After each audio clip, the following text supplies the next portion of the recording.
کل جماعتی حریت کانفرنس نے کہا ہے کہ بھارت کے غیر قانونی زیر قبضہ جموں کشمیر کی سنگین صورتحال پر عالمی برادری اور اقوام متحدہ کی مجرمانہ خاموشی کے باعث بھارت کو کشمیریوں پر اپنے مظالم جاری رکھنے کی شہ ملی ہے۔ کل جماعتی حریت کانفرنس کے ترجمان نے سری نگر سے جاری ایک بیان میں کہا کہ بھارت کشمیریوں کو اپنی سرزمین پر اس کے غیر قانونی قبضے کو چیلنج کرنے کی پاداش میں ظلم و ستم کا نشانہ بنا رہا ہے۔ انہوں نے کہا کہ بھارتی فوجیوں کی طرف سے مقبوضہ علاقے میں ماورائے عدالت قتل، جعلی مقابلے، بلا جواز گرفتاریاں، بے گناہ لوگوں پر تشدد اور خواتین کی بے حرمتی روز کا معمول بن چکا ہے۔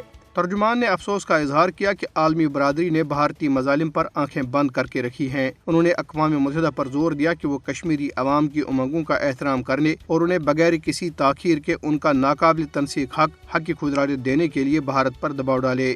نئی دہلی کے زیر control state investigation agency SIA نے وادی کشمیر میں مختلف مقامات پر جماعت اسلامی کی مزید جائیدادیں ضبط کر لی ہیں۔ ایک سرکاری عہدیدار نے صحافیوں کو بتایا کہ یہ جائیدادیں ضلع اسلام آباد کے علاقوں سرہامہ، ودی سری گفوارہ اور ارونی کے علاقوں کلگام قصبے میں ضبط کی گئی۔ یاد رہے کہ بھارتی حکام مقبوضہ علاقے میں تحریک آزادی سے وابستہ افراد اور جماعت اسلامی کی جائیدادیں بڑے پیمانے پر ضبط کر رہے ہیں تاکہ تحریک آزادی میں کردار پر انہیں سزا دی جا سکے۔ اسٹیٹ انویسٹیگیشن ایجنسی نے مقبوضہ علاقے میں جماعت اسلامی کی 188 جائیدادوں کی نشاندہی کر رکھی ہے، جن میں سے درجنوں ضبط کی جا چکی ہیں۔